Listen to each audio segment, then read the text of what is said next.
Chers amis, nous allons ouvrir cette dernière... Sortez, monsieur, sortez, s'il vous plaît. Vous le faites sortir. Sortez. Sortez, monsieur. Allez. Donc, chers amis, nous allons commencer le débat. Nous allons commencer le débat. Chers amis, arrêtez, s'il vous plaît, un peu de silence. Un peu de silence. Donc, nous nous retrouvons pour ce dernier débat dont chacun savait qu'il allait contenir beaucoup d'émotions, évidemment. Nos invités aujourd'hui, nos deux invités, les deux qui vont conclure cette assemblée, ont évidemment une histoire intime et personnelle, au-delà de la politique, avec l'Algérie. Zora Drif est avocate, sénatrice, et évidemment, pour le peuple algérien, elle est une des grandes héroïnes de la guerre d'indépendance. J'ai beaucoup discuté avec Zora Drif, j'étais la voir à Alger il y a quelques semaines de cela. On peut se dire entre nous les choses de façon très ouverte. Les manifestants qui étaient là pendant les 3 jours ont manifesté contre sa venue et contre sa présence parmi nous. Moi, pour ma part, j'ai estimé tout à fait essentiel, vu le rôle et la place qu'elle a tenue dans cette guerre et jusqu'aujourd'hui, il m'a semblé totalement légitime qu'elle soit ici parmi nous. Benjamin Stora, qui nous a accompagnés pendant toutes ces journées, Benjamin Stora parlait sur cette scène il y a 24 heures de deux intellectuels français d'Algérie. Il parlait d'Albert Camus et de Jacques Derrida. Il y en a un troisième, qui est un Français d'Algérie, qui a une grande partie de son histoire liée aussi à l'Algérie. C'est Bernard-Henri Lévy, et donc il nous a semblé absolument nécessaire qu'il soit aussi avec nous aujourd'hui pour la conclusion de cette assemblée. Je tiens vraiment à vous dire que depuis hier, dans cette salle, il y a eu beaucoup de réflexions, beaucoup d'émotions, et que nous nous sommes dit des choses très importantes. Je crois qu'il est absolument nécessaire que cette conclusion ait la même tenue que les séances précédentes. Chacun de nos invités va intervenir pendant 10 minutes, un quart d'heure, puis Nicolas Domnac et moi-même les interrogerons, et le plus vite possible, nous donnerons la parole à la salle pour que la salle puisse les interroger, ce qui est une grande liberté, mais je demande à chacun le respect le plus total vis-à-vis des intervenants, de leur position et de leur histoire. Zora Drif, vous avez la parole. Merci. Vous savez, ce que m'a inspiré, ce qui s'est passé ces jours-ci à Marseille, ces manifestants de certains anciens Algériens, certains pieds noirs, c'est le nom qu'ils affectionnent, je me suis dit, devant la fermeté dont a fait preuve M.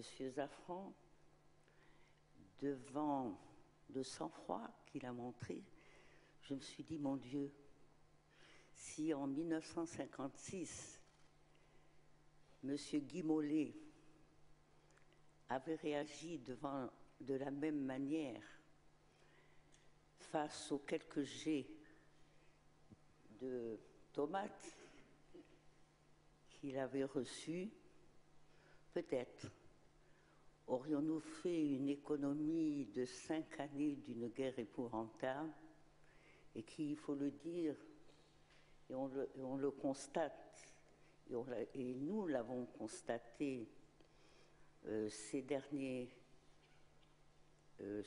mois en particulier, à travers les commémorations qu'il y a eu en France pour le 50e anniversaire des accords d'Évian. Mon Dieu, peut-être que les choses auraient été autrement et que les blessures et les cicatrices et les déchirures ne seraient pas ce qu'elles sont, hélas, encore. Eh bien, écoutez, vous savez, je n'ai pas trop l'habitude de ces grands forums, et puis ensuite, je n'ai pas l'habitude de débattre avec une personnalité comme M. Bernard-Henri Lévy. Moi, je suis une militante. J'ai un vécu, tout simplement. Et j'ai voulu vous dire certaines choses, et pour être sûre de ne pas trahir ma pensée, eh bien, j'ai décidé de l'écrire, et excusez-moi, je vais vous le lire. Et en fait, j'ai décidé de le faire d'abord pour remercier les organisateurs qui m'ont envoyé cette invitation, malgré ce que vous saviez, malgré les oppositions que vous connaissiez. Et donc, par respect pour eux et aussi pour votre auditoire, je veux préciser certain nombre de choses, notamment mon identité et les lieux d'où je parle. D'abord, une évidence, elle est déterminante. Je suis une femme. C'est une identité qui détermine les visions, les analyses et les positions. Je suis algérienne. C'est une identité qui porte en elle l'accumulation de toute l'histoire, de toute la culture de mon peuple, mais aussi la géographie de mon pays. Algérienne, oui, et je partage avec le reste du monde arabe et musulman notre part en tant qu'Algériens dans l'édification de cette immense culture arabo-musulmane. Mais en vérité, et la réalité que je sens la plus profonde, je suis d'abord maghrébine, je suis amazigh et je suis africaine. Parce que l'appartenance à l'Afrique, notre appartenance à l'Afrique est une réalité, même si d'aucuns font tout pour exclure le Maghreb du continent africain. Autre chose, mon rejet de toute vision globalisante, totalisante, qui considère qu'il y aurait un grand couffin arabe dans lequel se trouvent quelques 20 peuples, réduits en définitive à n'être qu'une langue et une religion. C'est pas facile. Par conséquent, tout en étant très fier de partager avec le reste du monde arabe une part importante de ma culture, je revendique mon droit d'appartenir à un pays, à un peuple qui ont leur histoire propre, leur cheminement propre, leur culture propre. Dans mon pays, l'Algérie, j'appartiens à la génération qui est née sous le joug de la colonisation française. Et dans la génération qui est la mienne, j'appartiens à celle et ceux qui ont pris les armes pour libérer notre pays. J'ai été membre de la LN et FLN, et plus exactement membre de la zone autonome d'Alger, sous la direction du grand Ben Mhidi et de Yasser Saadi, et aux côtés de femmes et d'hommes exceptionnels. Nous avons pris les armes contre un système politique, économique, social, militaire et culturel, le système colonial. Une colonisation de peuplement, avec tout ce que cela signifie en termes de dépossession, de déculturation, de dépersonnalisation, d'oppression, d'humiliation et de génocide. Ce genre de système ne vous laisse d'autre choix que de mourir pour vivre chez vous. La colonisation de peuplement est un système implacable, basé sur une violence absolue, une négation permanente de tout ce que vous êtes et de vos droits. C'est un système raciste, érigé en mode politique, d'administration et de gestion. Vous l'aurez compris, mon problème n'a jamais été avec des individus. Mon problème a été avec un système dont la vie signifiait notre mort en tant que peuple et nation. En vous disant ceci, en vous le disant ce jour, en France, je ne cherche à gagner personne à ma cause. Ne trouvez, je vous prie, dans ce que je dis, ni fanfaronnade, ni agressivité. Je voudrais juste vous transmettre ma conviction tranquille. Nous, Algériens, avons mené une guerre de libération, une guerre juste, une guerre légitime. Nous avons payé un prix très fort. Nous avons accepté de le payer. Et cette guerre, pour nous, est terminée. Bel et bien terminée.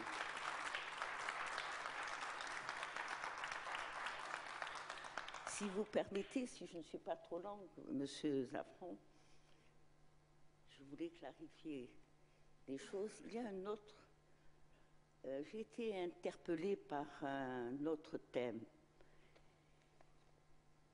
Un thème qui voulait entreprendre une comparaison entre ce qui a été accompli par l'Algérie indépendante et les objectifs de notre révolution. Comme si on voulait entendre peut-être un regret, sinon au moins un doute sur le bien fondé de la volonté d'indépendance.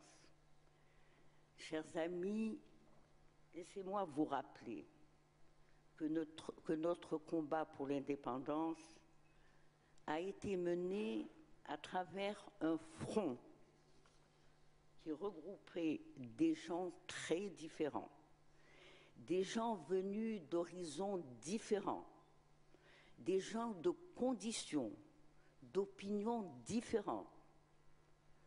Un front comprenant aussi des Français de confession chrétienne, des Français de confession judaïque, que je salue avec toute ma sincérité militante.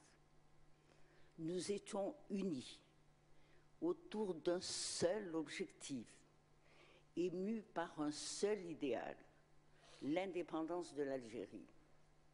Je vous assure que durant la clandestinité ou durant la détention en prison, elle a été longue, 5 années, il nous arrivait très souvent de discuter de nos projets, de nos espoirs quand notre pays sera indépendant. Je puis vous assurer que nous étions très conscientes de nos différences d'opinion et de vision.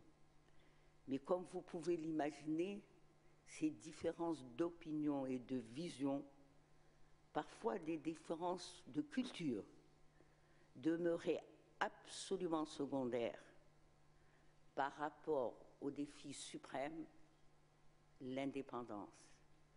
Ce que je veux dire, c'est si une comparaison devait être faite, elle devrait être faite, et ça je le dis beaucoup pour nos Algériens, elle devrait être faite entre la situation du peuple algérien sous la colonisation et sa situation 50 ans, vous savez, 50 ans c'est peu dans la vie d'un pays, 50 ans après l'indépendance.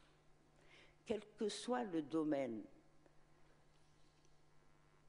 le résultat relèvera carrément du totalement incomparable. En effet, mes amis, comment comparer un indigène sujet et un citoyen?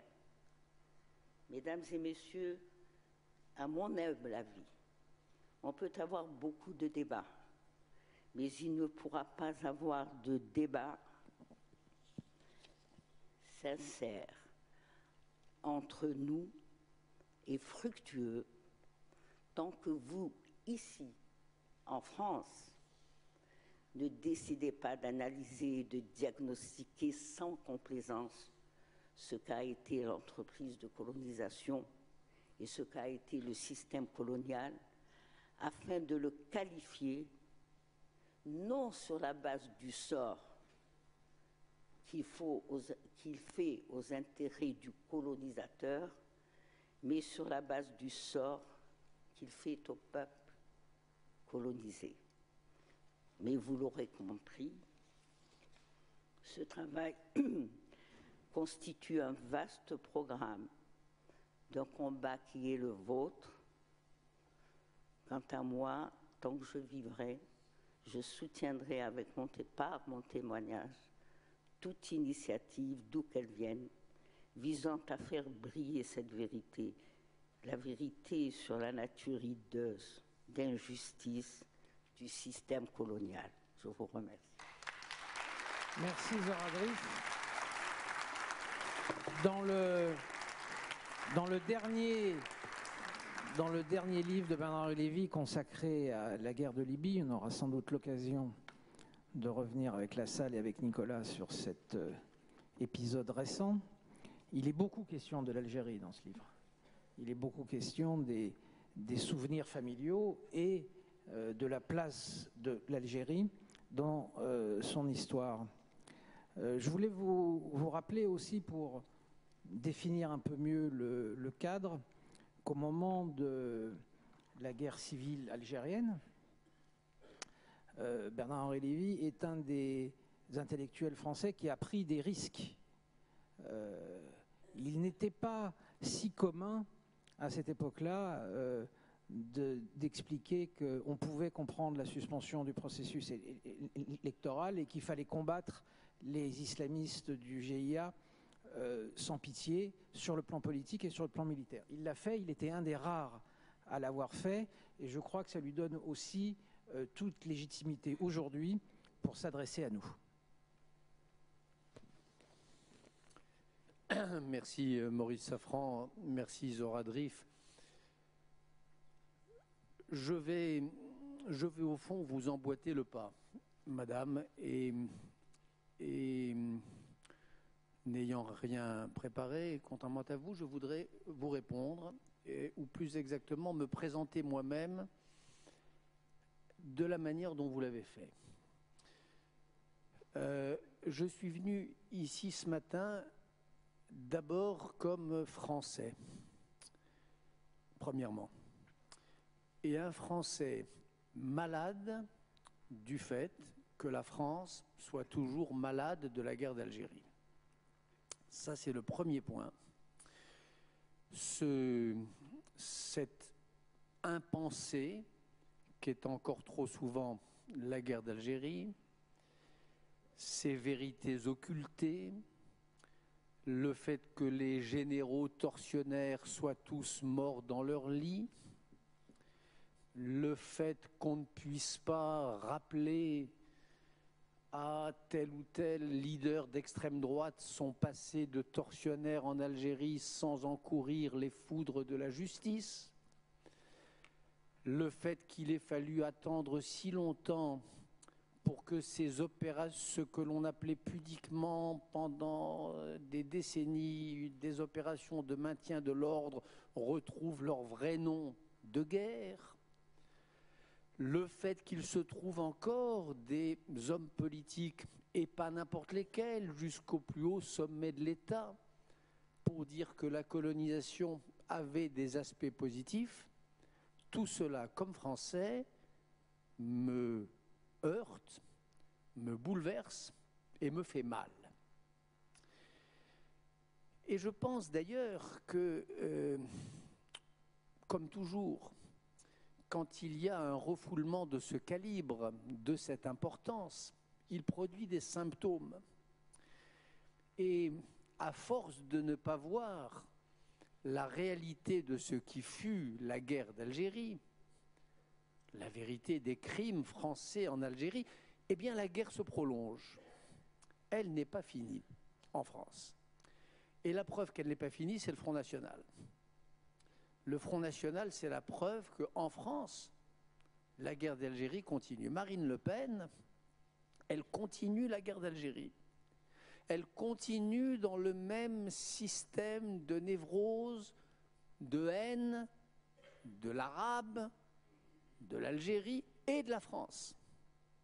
Parce que nul ne hait plus la France, par parenthèse, que ces étranges défenseurs d'une identité soi-disant menacée, mais qu'ils vivent comme si vulnérables, tellement déjà corrompue, tellement déjà pourrie qu'elle est au bord de sombrer. Bref, cette volonté de ne pas voir, de ne pas entendre, de ne pas se souvenir, elle a des effets dans la vie politique de tous les jours, dans la pollution du climat intellectuel parfois et politique souvent, qui est notre ordinaire. Donc moi je parle d'abord en tant que ça, en tant que Français, malade de cette maladie française qu'est le refoulement de la honte française en Algérie. Deuxièmement, je parle, comme Maurice Safran vous l'a rappelé, je parle comme un homme qui a des liens avec ce pays. Des liens parce qu'en effet, en 1997, j'ai pris le risque, pas physique, mais intellectuel, à l'époque où une campagne s'était développée en France et en Europe sur le thème « Qui tue qui ?» et dont le sous-entendu était que les dizaines de milliers de morts de cette guerre civile qui était en vérité une déclaration de guerre de responsables et de militants islamistes contre le peuple algérien. L'idée, c'est qu'en vérité, il y avait derrière tout ça un gigantesque complot, que les islamistes n'en étaient pas, que les barbes étaient postiches et que c'était le système politique qui, en vérité, sous le couvert d'un islamisme imaginaire, était à la manœuvre. Donc, je suis concerné par le destin de ce pays pour ça, par exemple. Mais aussi parce que je suis né en Algérie. Maurice Safran rappelait ce livre récent où, en effet, j'évoque une figure, pour moi bénie entre toutes, qui est la figure de mon grand-père, qui était un juif d'Algérie, très pauvre, très humilié, humble parmi les humbles, une sorte de berger, de conducteur de troupeaux qui partait de la région de Tlemcen et qui traversait les déserts à travers le Maroc, etc., et qui revenait. Bon. Donc moi, je me sens fils de cette terre et donc je me sens des droits à en parler. Terre d'ailleurs qui pour moi n'est pas arabo-musulmane. Moi, je ne la vois pas comme ça. C'est peut-être un point de désaccord avec vous, madame, ou pas. C'est une terre arabe, c'est une terre musulmane, mais c'est une terre juive, mais c'est une terre un peu gréco-romaine, et c'est une terre française, pas par la colonisation, qui est une horreur et une abjection, mais par ce brassage des cultures dont certains aimeraient bien en Algérie ou effacer les traces. Je ne vais pas vous apprendre cette campagne d'arabisation qui n'a d'ailleurs heureusement pas réussi et qui a tenté d'amputer la mémoire et l'identité algérienne de ces deux composantes essentielles, qu'est sa composante berbère et sa composante culture française. Donc moi je me sens fils de cette Algérie-là, de cette Algérie grande aussi parce qu'elle fut cosmopolite. Et celui-là qui vous parle, il a aussi des problèmes avec l'Algérie. Et je vous disais que j'avais mal à la France quand je voyais comment elle vivait sa mémoire algérienne. J'ai mal à l'Algérie quand je vois la manière dont elle traite sa propre mémoire. Les crimes français en Algérie, ils sont considérables et sur une échelle évidemment incomparable avec d'autres. Mais je crois que le fait qu'autrui ne balaye pas devant sa porte n'a jamais interdit à soi-même de balayer devant la sienne. Et c'est vrai que quand je rencontre des responsables algériens, notamment en 97, quand j'étais venu faire campagne, témoigner de la vérité, à savoir le danger islamiste, j'étais quand même gêné de voir la gêne des responsables algériens avec qui j'étais en contact. Quand je leur parlais, vous dites l'unité, quand vous étiez tous unis, oui, mais enfin, l'élimination des messalistes, les différends politiques, politico-militaires avec les messalistes, ça existe. J'avais mal de voir comment mes interlocuteurs refouler cela comme les Français refoulent les crimes d'Ossarès, même si ce n'est pas comparable, mais peu importe. Les harkis, les 15 000, 20 000, 30 000 harkis, je ne sais pas, renvoyés d'ailleurs par les Français avec un cynisme effroyable et dont on connaît le sort qui leur fut réservé dans la fièvre et les lendemains de l'indépendance et de la révolution. Ça aussi, c'est une tâche sur la révolution algérienne. Et une révolution n'est vraiment grande que quand elle pense aussi ses tâches, quand elle les pense au double sens du mot. Ce monsieur qui vous a interpellé tout à l'heure, il avait tort dans la manière, dans la méthode, mais j'aurais voulu qu'il vous pose la question, comme je vais moi-même vous la poser. La cause pour laquelle vous êtes battu était une cause juste. Cette guerre était une guerre juste. Si j'avais été en âge de le faire, je l'aurais soutenu, et probablement de manière assez radicale. Et je l'ai dit souvent, ça je l'ai écrit, que mon cœur, j'avais 13 ou 14 ans, il était, y compris par ma famille d'ailleurs, du côté des porteurs de valises. Même si on avait des liens avec l'Algérie, mais plutôt de ce côté-là. Mais une cause juste, il arrive qu'on la défende avec des moyens injustes, et ces moyens peuvent déshonorer cette cause juste. Et par exemple, cette bombe au Milk Bar, je crois, de octobre 1956. Je ne sais pas, madame, vous vous en êtes peut-être déjà expliqué. et peut-être ma question, vous y avez déjà répondu 100 fois, peut-être pas. Pour moi, le terrorisme, c'est-à-dire le fait de frapper indistinctement des civils, des femmes et des enfants, il est inexcusable. Et s'il n'est pas, si de surcroît, il est assumé comme tel, si on l'habille de belles et bonnes raisons, je crois que cela fait du mal à la cause juste que l'on croit défendre. S'il vous plaît, madame, s'il vous plaît. Alors c'est pareil. Mais je vais vous répondre, je crois. Non, laissez, monsieur, non, laissez. Attendez, restez, asseyez-vous et restez. Alors je pose, non, laissez madame, s'il vous plaît. Bon, vive l'Algérie, vive l'Algérie, vive, et c'est à ça que je voulais en venir. Je pense que lorsque l'Algérie se décidera, comme la France, à penser son passé, eh bien je pense qu'elle sera mûre pour cet événement que j'appelle de tous mes voeux, qui est le vrai avenir de la révolution algérienne, qui est la vraie suite de cette guerre d'indépendance juste que vous avez menée, et qui sera la victoire de la démocratie et qui sera le printemps algérien.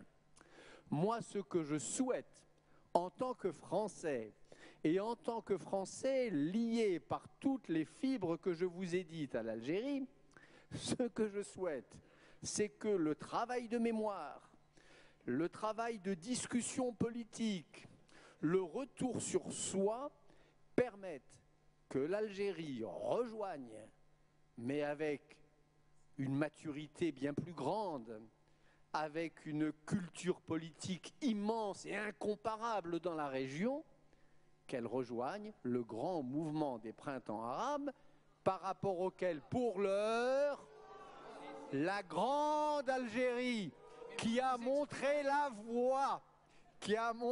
voie de l'honneur et de la justice, me semble être inexplicablement en retard. Pour moi, l'épilogue glorieux de ce qu'on appelle le printemps arabe peut et doit advenir en Algérie. S'il vous plaît, non mais c'est moi qui... Non mais s'il vous plaît, je rappelle, je préfère prévenir tout de suite pour que les cartes soient mises sur la table immédiatement, je les mets moi. Si le débat doit se passer comme ça, il n'y aura pas de débat. C'est clair, hein? Non, mais si ça doit se passer comme ça, il n'y aura pas de débat. Donc vous avez le droit de penser tout ce que vous pensez, vous avez le droit d'exprimer tout ce que vous voulez exprimer, mais pas de cette façon. En tout cas, tant que c'est nous qui organisons, c'est pas de cette façon. Donc si le débat doit se passer comme ça, il n'y aura pas de débat. Bernard-Henri Lévy a interrogé Zora Drif, elle va lui répondre. C'est très important, cet échange est très important, donc je vous demande vraiment de les écouter l'un et l'autre, puis vous aurez la parole. Zora Drif, c'est à vous.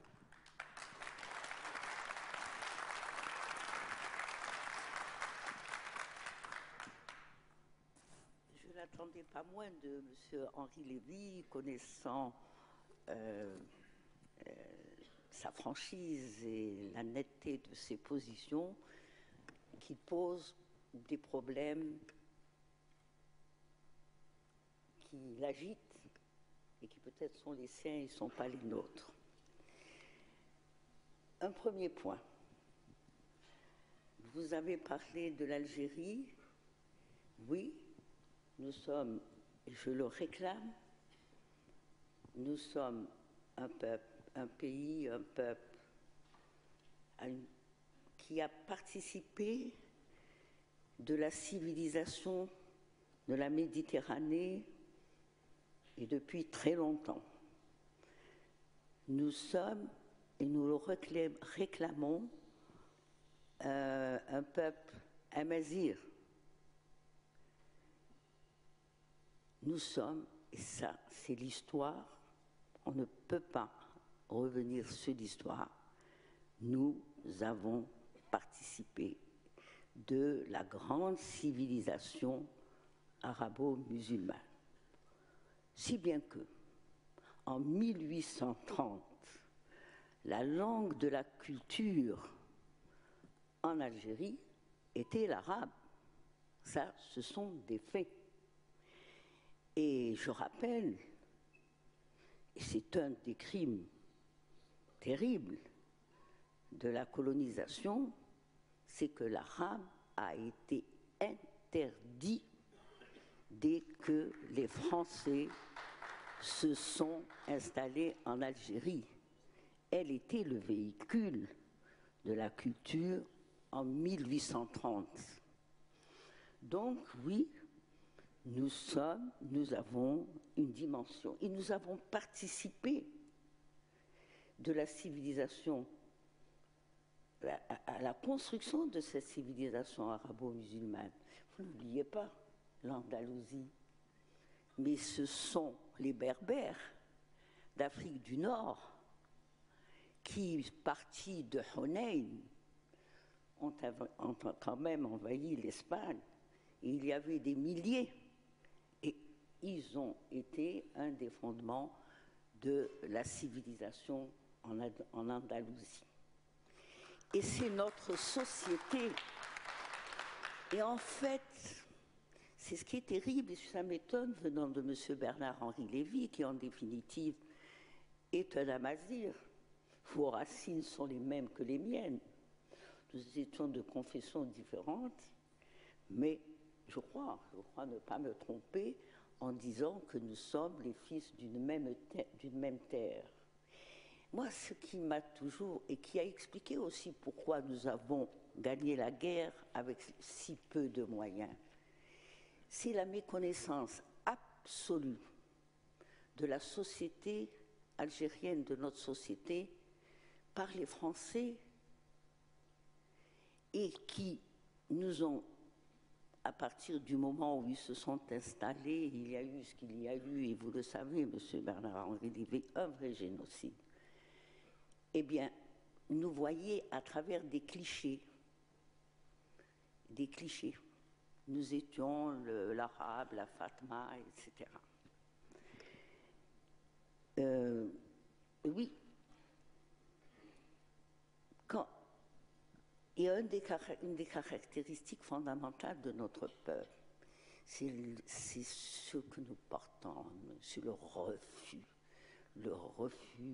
de décider et de déclarer que nous sommes à jamais vaincus et à jamais morts.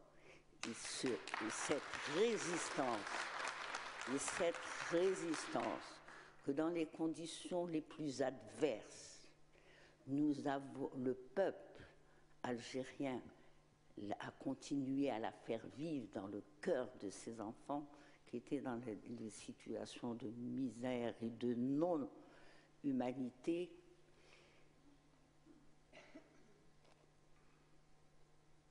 Explique, M. Henri Lévy, mais la méthode que nous avons, qui nous a été imposée pour nous battre en 1954 contre la plus grande puissance, la troisième puissance, si je ne me trompe, à l'époque, puis la puissance militaire et économique. Mais qu'est-ce que nous avions pour nous battre, M. Henri Lévy? Je me souviens, quoi, des petits. Oui, mais parce que nous avons été acculés, il ne faut pas l'oublier, c'est bien beau de faire c'est bien beau de faire le procès des méthodes que nous avons employées, mais n'oubliez pas de dire que nous avons, pendant près d'un siècle, dès la fin de la résistance à l'occupation, c'est-à-dire après 1871, quand Cheikh Haddad ou Mokrani ont été battus et que tous leurs hommes ont été décimés, puis emmenés à Cayenne, etc., etc., nous avons, c'est notre génie, décidé d'opposer une autre résistance à l'occupation française. Et elle s'est traduite dès le début du siècle par une une organisation et une opposition politique. On a mis du temps. Ce que je veux dire, c'est que nous avons utilisé tous les voies et moyens pour essayer au départ, mais de me demander tout simplement d'avoir le même statut que vous, Algériens de confession juive, avez eu par le décret Crémieux, et en fait c'était la méthode de la France divisée pour régner, et puis pour avoir quelques 30 000 voix au niveau des élections à ce moment de la République, nous avons demandé et milité pour avoir le statut de citoyen. Et même le mouvement Tali Ulama, qui ne se préoccupait à l'époque que de revivifier la religion, de la sortir de là où l'avaient acculé les Français, c'est-à-dire revenus à des méthodes, une utilisation, je ne sais pas le terme, charlatan, etc., à partir des ouïes. Ils ont voulu redonner à la religion son véritable message et son véritable sens. Même les ulama ont rejoint les mouvements de Farhat Abbès et même du mouvement radical qui a été dès le début du siècle, le PPA, le MTLD, qui dès le début du siècle a dit il n'y a qu'un seul objectif, c'est l'indépendance, c'est inutile. Avec les Français, il n'y a pas de discussion possible. Mais même à un moment, nous avons dit, OK pour l'assimilation, donnez-nous le statut de citoyen français. Et puis en plus, il nous paraissait être découlé de soi. Après tout, 70, la Première Guerre mondiale, la Seconde Guerre mondiale, on a abondamment versé notre sang pour que vive la France. Ceci dit, non, je veux répondre. Ce que je veux dire, c'est que acculés, nous avons fait en définitive le choix de la lutte armée. Mais quels moyens avons-nous? Quel mode de résistance armée pouvions-nous opposer à la machine de guerre française? Eh bien oui, on a utilisé la guérilla. Bon, ça vous paraît être, mon Dieu, criminel, mais très honnêtement, que pensez-vous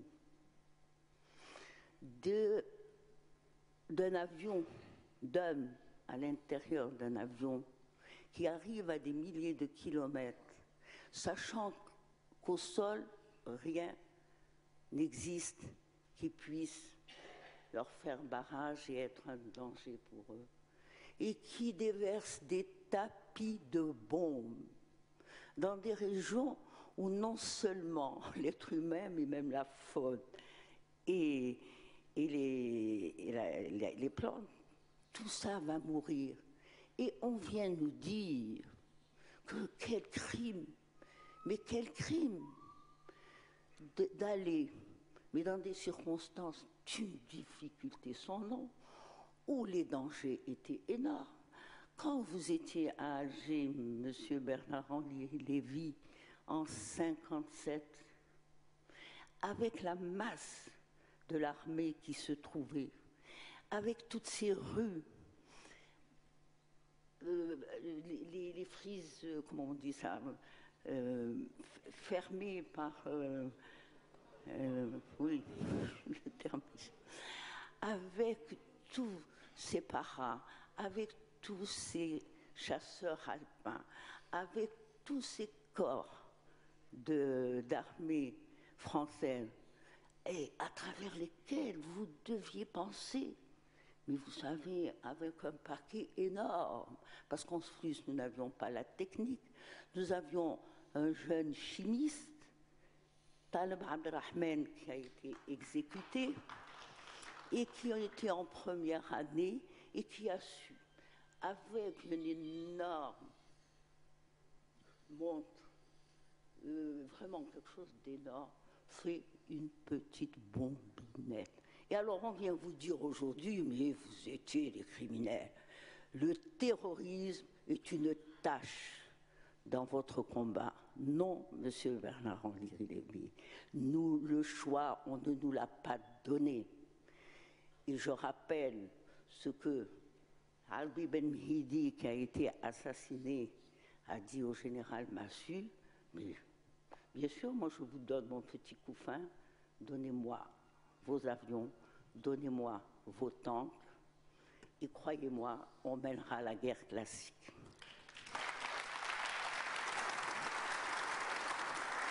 Des choses importantes viennent d'être dites. La réponse, ou le complément d'ailleurs, c'est même pas une réponse, le complément de Bernard-Henri Lévy.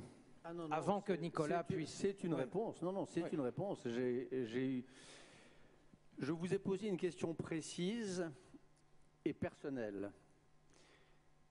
Et vous m'avez répondu en remontant à 1870, en noyant le poisson, en parlant de guérilla, etc. Alors, on va être très précis. La guérilla, je vous l'ai dit et je vous le répète, la guerre contre des militaires, la guerre contre une occupation, la guerre contre une humiliation quotidienne, c'est juste. La guerre militaire menée par des militaires contre des militaires, c'est juste. Et quand c'est dans la situation de déséquilibre dans laquelle vous vous trouviez, c'est non seulement juste, mais héroïque. Donc la guérilla des futurs auteurs de l'indépendance algérienne, elle était non seulement juste, mais héroïque. En revanche, franchir les barbelés avec ce que vous appelez une bombinette, calculer d'aller la déposer dans un bar dont on sait qu'il s'y trouvera peut-être des militaires, mais qu'il s'y trouvera aussi des enfants, des adolescents et des civils, ça je pense que ça n'est pas juste, je pense que ça n'apporte rien en général. Puisque vous avez généralisé, je généralise aussi.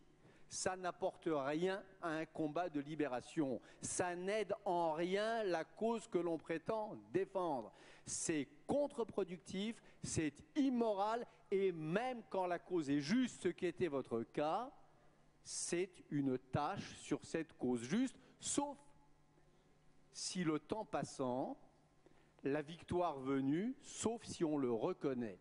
Et moi, ce que j'attends, ce que j'ai attendu jusqu'à leur mort, des généraux français qui ont torturé à des échelles bien plus grandes, c'est qu'ils se mettent en règle avec leur conscience et avec leur pays en le reconnaissant.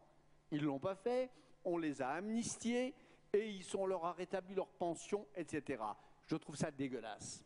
Ce que j'attends de vous, ce que j'attends des gens qui gouvernent aujourd'hui l'Algérie, avec adossé à cette cause magnifique et à ce combat héroïque, c'est qu'ils disent, tant qu'il est encore temps, vous êtes jeunes, vous êtes en forme, vous et vos amis, que vous disiez qu'en effet, il y a eu, dans cette bataille juste, il y a eu des moments tragiques où vous vous êtes fourvoyés. Mettre une bombinette dans un couffin, dans un bar, c'est une erreur tragique et c'est un crime. Ça ne participe pas de la guerre. Et je vais vous dire, madame, pourquoi c'est si important ? Parce que je pense que si nous voulons vraiment que nos deux pays achèvent de se réconcilier, si nous voulons vraiment construire pas seulement des ponts, parce que les ponts, ça fait 50 ans qu'on fait des ponts, mais si on veut vraiment bâtir une mémoire commune, si on veut que dans quelques années de notre vivant, ça marche entre l'Algérie et la France comme aujourd'hui entre l'Allemagne et la France. C'est-à-dire qu'on ait vraiment une histoire partagée, une histoire réversible, une histoire où les mêmes événements aient le même sens des deux côtés de la frontière ou des deux côtés de la même Méditerranée. C'est ça la vraie réconciliation, c'est quand on partage une mémoire, c'est pas quand on dit telle date c'est une victoire pour moi et puis les autres disent c'est une défaite pour moi. Non, c'est quand on dit telle date c'est une avancée pour la civilisation. Ça c'est la vraie mémoire partagée, c'est la vraie réconciliation des peuples. Pour arriver à ça, il faut que la France reconnaisse ses torts et ses crimes et il faut que les héros de l'indépendance algérienne reconnaissent leurs torts et leurs fautes, voire leurs crimes. Tant qu'on ne fera pas ça, tant qu'il n'y aura pas ces deux efforts des deux côtés, ben je pense qu'il y aura des applaudissements comme on vous a applaudi tout à l'heure, mais que ça n'aidera pas à la construction de cette mémoire partagée. Alors on va laisser Nicolas. Alors allez-y, allez-y. Je réponds. Écoutez, eh bien, c'est très clair. On le voit aujourd'hui. Micro. Nous sommes encore très loin les uns des autres parce que nous n'avons absolument pas la même approche, le même vécu de ce qui a été la réalité en Algérie. Mais monsieur Bernard-Henri Lévy, vous voulez dire quoi? Des innocents? La population européenne était partie prenante du combat. C'est ça que vous oubliez. Tous nos malheurs sont venus. Vous vous êtes intéressé à la vie des victimes de cet attentat? Alors je peux alors vous aligner les millions. Non. Mais écoutez, moi j'étais en guerre. S'il vous plaît, laissez les débatteurs entre eux pour l'instant. La salle, c'est après. Mais non, mais c'est ça le problème. Allez-y, Zora Drif. C'est très facile. Allez-y. Nous étions en guerre. C'est ça la réalité. Est-ce que si nous devions aligner les victimes dites innocentes, mais l'Algérie ne suffirait pas à aligner toutes les victimes algériennes. Nous étions en guerre, monsieur Bernard-Henri Lévy. Nous nous sommes battus avec les moyens que nous avions et nous nous sommes battus avec ceux qui se battaient contre nous. La population civile européenne en Algérie était partie prenante du combat. Mais c'est ça qu'il faut dire. On se battait pour qui? C'est ça la réalité. Vous savez, quand un des combattants allait dans la ville européenne, parce qu'il faut quand même dire les choses et nommer les choses. L'Algérie, nous avons vécu l'apartheid. Vous savez, la France, mère des arts, des armes et des lois, les droits de l'homme. Et oui, mais excusez-moi, ça vous paraît être peut-être un discours truc, mais c'est comme ça que nous l'avons vécu. Eh bien, quand un des combattants allait dans la ville européenne pour accomplir une démission vis-à-vis de militaires, bon, ça vous paraît ça à peu près acceptable venant de nous, ou un policier, eh bien, il revenait rarement de cette mission, tout simplement parce que toute la population, qui était une population européenne, voyait tout de suite le type au visage de métèque et disait c'est lui, et il était abattu. Nous avons employé, hélas, les moyens que nous avions. Et M. Bernard-Henri Lévy, si nous devions jouer à ce jeu, mettre les victimes dites innocentes face les unes aux autres, croyez-moi. Puisque vous m'obligez à le faire, alors moi je parle pas de généralité. Non, c'est attendez une généralité. Je ne parle pas de généralité, que l'Algérie n'y suffirait pas. Concernant, je réponds à votre question. Me dire aujourd'hui de condamner ce que je fais, c'est comme si je condamnais l'indépendance de mon pays. Or, je me suis battue pour que l'Algérie devienne indépendante, pour que les Algériens reprennent leur pays, et nous avons été acculés à nous battre avec ce que nous avions. Eh bien, écoutez, j'ai la réponse à ma question. Vous me l'avez donnée. Merci de la franchise. Elle est franche.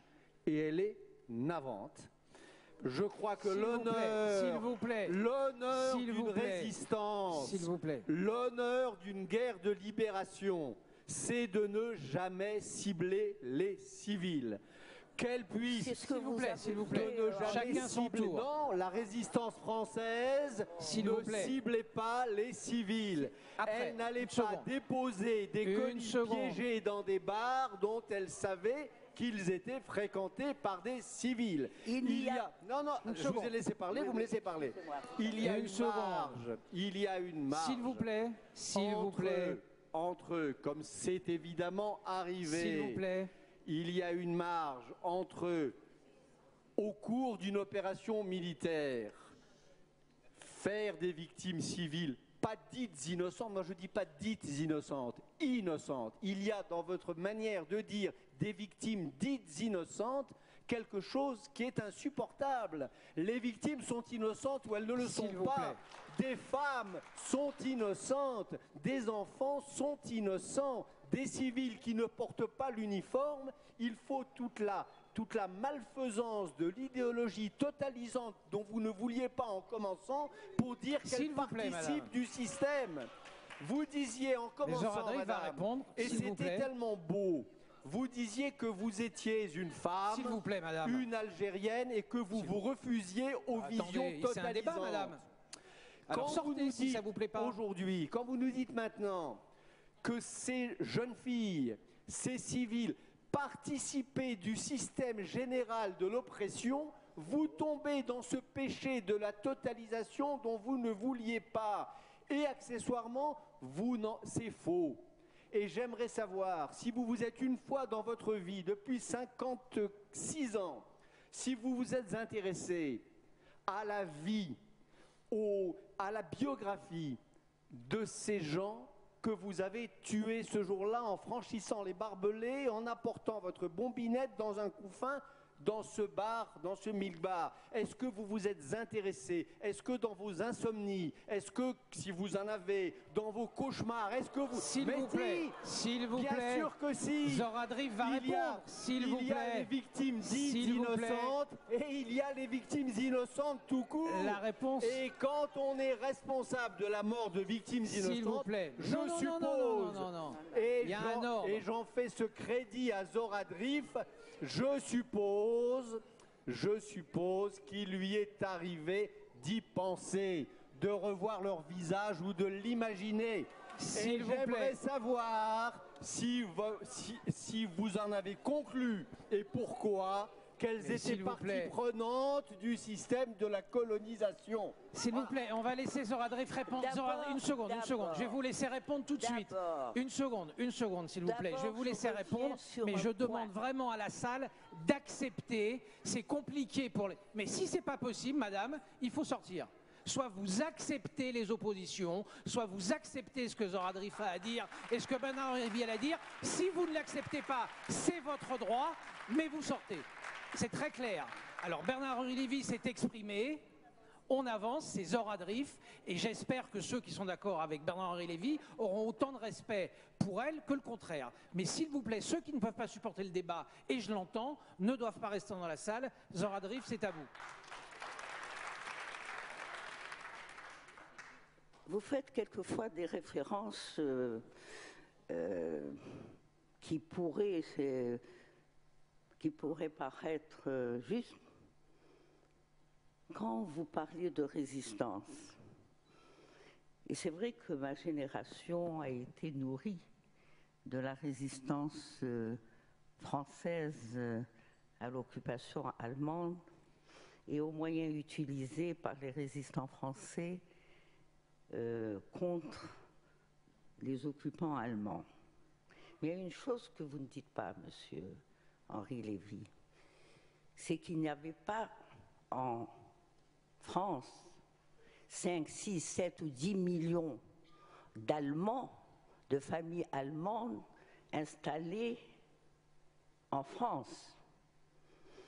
Donc, ça n'était pas la même situation. Premier point. Très honnêtement, je vais certainement vous paraître un monstre, mais quand je pense à la guerre d'Algérie, je pense à Hassiba Ben Douali qui a 18 ans parce qu'elle a osé dire non à la France et se joindre au groupe armé. Eh bien, on ne lui a pas fait de cadeau. Elle est morte sous les décombres d'une maison. Moi, je pense à Oulida Medden, qui a été arrêtée, torturée, et dont on a rendu le cadavre à la famille dans le cimetière. Et quand on a soulevé le drap, elle avait les pieds brûlés. Je pense à toutes ces populations qui n'ont pas compris et qui étaient des populations civiles et qui un jour sont mortes sans comprendre pourquoi et d'où ça venait. Ça tombait du ciel. Tombé du ciel.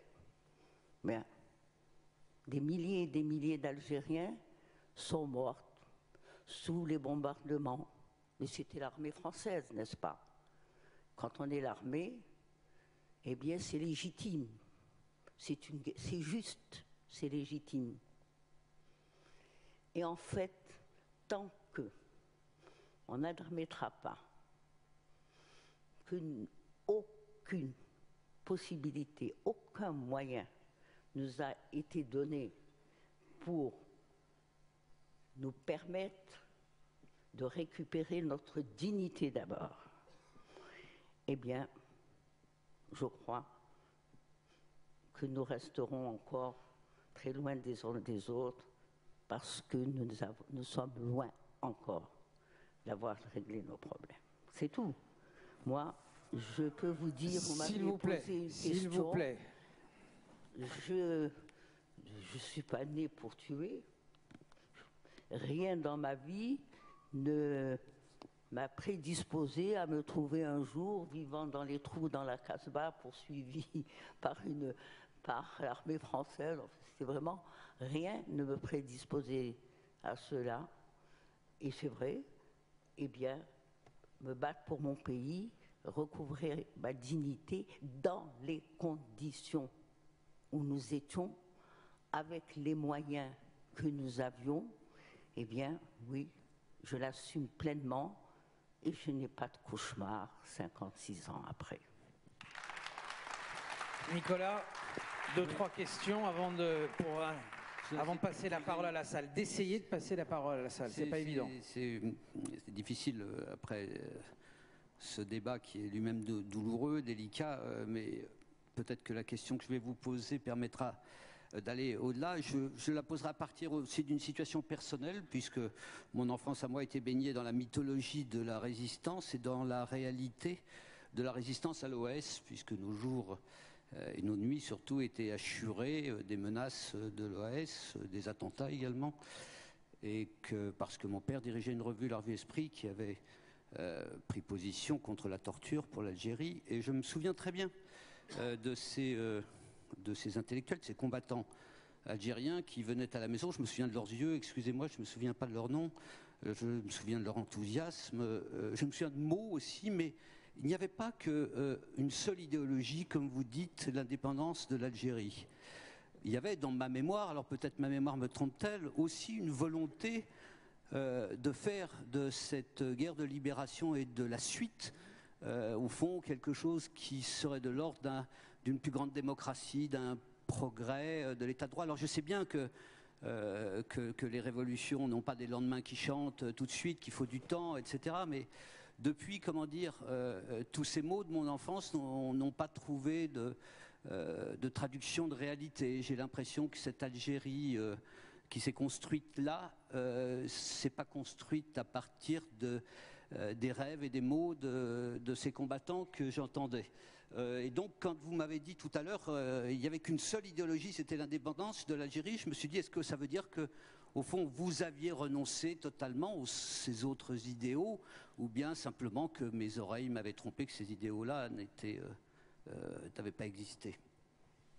Vous savez, le vocable qui était employé entre nous quand on parlait du mouvement auquel nous participions était beaucoup plus révolution que guerre de libération. Et dans le mot révolution, entrait tout ce à quoi nous rêvions depuis, en tout cas pour moi, notre enfance. Oui, bien sûr, la première condition, c'était d'abord de récupérer notre libre arbitre et de retrouver notre pays, de retrouver sa souveraineté, de retrouver notre liberté de décision. Mais ce qui a caractérisé notre mouvement, et c'était perceptible pour nous tous, c'est que c'était vraiment un mouvement qui était mené par l'ensemble ou la majorité de la population algérienne, et c'était vraiment les masses paysannes et les masses laborieuses. Et au départ, il y avait,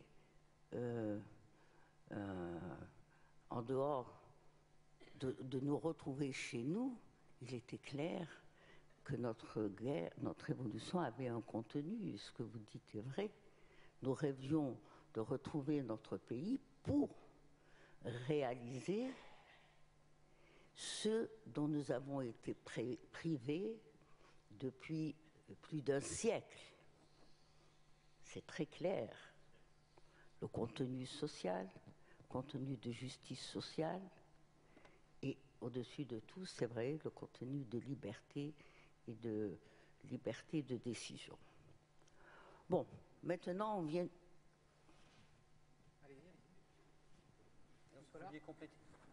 Vous vouliez compléter ou non? Non, moi j'avais... Non, je voulais juste une précision à Bernard-Henri Lévy par rapport à ce qu'il avait dit, mais comme je sais qu'il y a beaucoup d'autres questions, très rapidement, quand tu dis très justement que la France n'a pas assumé son passé, n'a pas regardé en face, tu dis la preuve par le Front National, et au-delà du Front National, parce que les tortionnaires, ceux qui ont désobéi à la République, quand ils sont élevés dans le grade de la Légion d'honneur, quand des ministres de la Défense plaident pour que aux Invalides, les honneurs leur soient rendus, je veux dire, ça va bien au-delà. Il y a là sans en plus que des protestations de la gauche ne se manifestent à ces occasions-là. Je suis, moi, absolument en état d'insurrection devant ça, quoi. Si j'ai bonne mémoire, c'est François Mitterrand qui a rétabli dans leur droit à la retraite, hein, j'espère ne pas me tromper, les officiers tortionnaires et félons. Si j'ai bonne mémoire, c'est Nicolas Sarkozy qui a accompli une étape de plus dans le processus de la réhabilitation. Si j'ai bonne mémoire, un certain Maurice Papon, ministre de Giscard d'Estaing et préfet sous De Gaulle, s'il n'y avait pas eu le crime accompli en tant que sous-préfet de Gironde pendant la collaboration, ces crimes pendant la guerre d'Algérie seraient passés totalement à l'as et seraient passés à la trappe. Les 100 ou 150 Algériens jetés à la Seine le 17 octobre 61, ceux-là étaient tombés dans le grand trou noir de l'histoire. Donc, moi, je suis aussi en état d'insurrection totale par rapport à ce consensus national de droite et hélas de gauche, sous des formes différentes, plus complexées à gauche et plus décomplexées à droite, visant à nettoyer, à faire ardoise magique sur les crimes français en Algérie. Mais je suis ce matin en colère, en effet, après cette ébauche de débat, parce que je dis que si à l'amnésie française s'oppose une volonté d'ignorance algérienne, on n'est pas sorti de l'auberge. Si on nous raconte la fable d'une guerre d'indépendance où tout le monde était uni, rassemblé dans une belle idéologie commune, si on nous raconte la fable, On a eu ça aussi en France et on l'a payé très cher. De Gaulle, le peuple de résistants. Maintenant, on va nous dire que c'était la légende dorée de la guerre d'indépendance algérienne. Non, il y a eu à l'intérieur du camp de l'indépendance de l'Algérie des règlements de compte terribles. Il y a eu des meurtres, il y a eu des crimes contre les civils, madame, dont vous avez été l'auteur pour partie et qui sont infâmes, qui sont inexcusables et dont je pensais que vous alliez saisir l'occasion de la rencontre de ce matin pour dire qu'en effet vous les trouviez également inexcusables et que vous les regrettiez.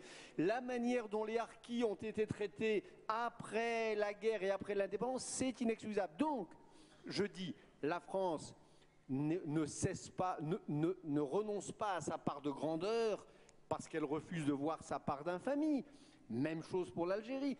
La part de grandeur, elle est là. La grandeur de ce que vous avez fait, c'est incontestable. C'est acté au tribunal de l'histoire. L'Algérie est un grand peuple qui a accompli une grande chose, qui a écrit une immense page d'histoire. Je pense que vous vous grandiriez, vous et vos contemporains, si vous disiez que cette grande page de l'histoire, elle a été salie par un certain nombre de choses dont il est temps de prendre conscience et dont il est temps de témoigner face au tribunal de l'histoire en question. Vous ne voulez pas le faire, tant pis pour vous. Nous ne voulons pas le faire en France, tant pis pour nous. Et tant pis pour la fraternité franco-algérienne. Alors, attendez. Il y a beaucoup de mains qui se lèvent. On va essayer, je dis bien, ça va être extrêmement acrobatique. On va essayer de poser des questions. On prend 5 questions. On va essayer de prendre des questions et on va essayer de répondre. On va commencer. Madame, ici au milieu. Oui, mais je lui donnerai après, il n'y a pas de problème. Je lui donnerai. Pour le moment, c'est moi qui décide de l'ordre de parole. Madame, allez-y. Voilà. Madame, vous venez de justifier un instant le terrorisme aveugle. Est-ce que vous pensez qu'aujourd'hui, il est possible de faire encore, de justifier cela, étant donné le climat actuel? Il semble, est-ce que vous encouragez, en quelque sorte, le terrorisme aujourd'hui, à 50 ans après? Merci, on a compris votre question. Ici, au deuxième rang, puis Zoradrif, après je viendrai ici, puis Zoradrif répondra à ces 2 questions-là pour qu'on... S'il vous plaît, soyez brève. Oui. S'il vous plaît. Oui, je serai brève. Comme Bernard-Henri Lévy, je suis née à Alger. Moi aussi, je suis juive et moi aussi, j'ai la certitude que si j'avais été un peu plus âgée dans les années 50, je me serais engagée pour la décolonisation parce que je suis tout à fait opposée à ce qu'a fait la France en Algérie. Mais il se trouve que je m'appelle Daniel Michel Chiche et que le 30 septembre 1956, j'étais au Milkbar. Et que je suis un peu émue de cette confrontation que vous avez refusée, madame, en tête-à-tête, et je suis donc obligée de la faire en public.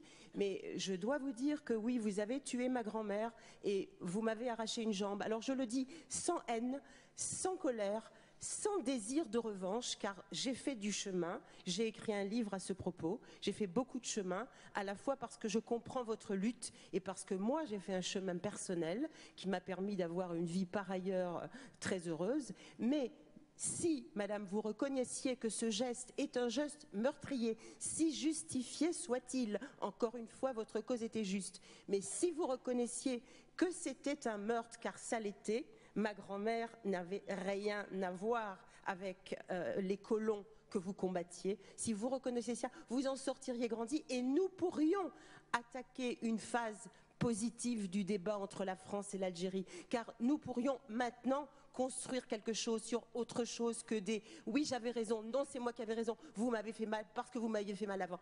Arrêtons ces mots de cours de récréation et ces mots qui n'ont plus de sens finalement. Essayons de nous parler vraiment pour parler plus loin et pour aller plus loin. Merci. La réponse de Zoradrif. S'il vous plaît, vous vous asseyez, monsieur, c'est moi qui donne la parole. Pour le moment, vous vous asseyez, monsieur. Zoradrif répond. C'est un moment très important. Elle répond et on voit après ce qui se passe. Zoradrif, vous avez la parole. Je vais encore certainement vous choquer, mais très honnêtement. Ce problème, ce n'est pas à moi que vous devez le poser. Posez-le à tous les pouvoirs français qui sont venus à servir mon pays. et qui ne m'ont pas laissé s'il vous plaît. d'autres moyens On peut se passer d'applaudissements, de c'est pas le moment, je combat crois. que celui qui nous a été imposé.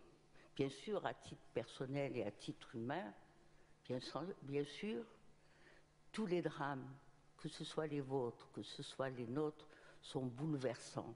Je peux vous raconter des milliers et des milliers de drames tels que les vôtres que nous avons vécus.